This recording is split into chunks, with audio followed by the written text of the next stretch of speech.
আসসালামু আলাইকুম। খুব গরম পড়ছে, গরমে কাজ করা খুব কষ্টকর হয়ে আছে। তাহলে যে কথা বলছিলাম যে আপনার ছেলেপিলে বক্স ভাড়া দিতে আসবে, কবে যে 300 টাকা 400 টাকার বক্স আছে কিনা, ভালো কথা 500 টাকার বক্স আছে কিনা। 500 টাকার এক স্পিকারের বক্স দেওয়া হয়, ছোট এক স্পিকারের।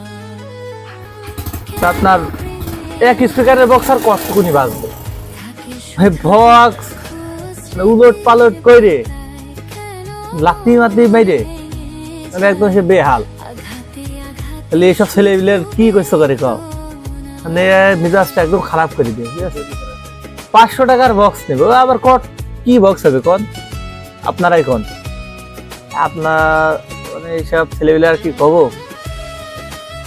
তাই আপনারা বক্স নিতে আসলে কেউ অল্প টাকার বক্স নিতে আসবেন না।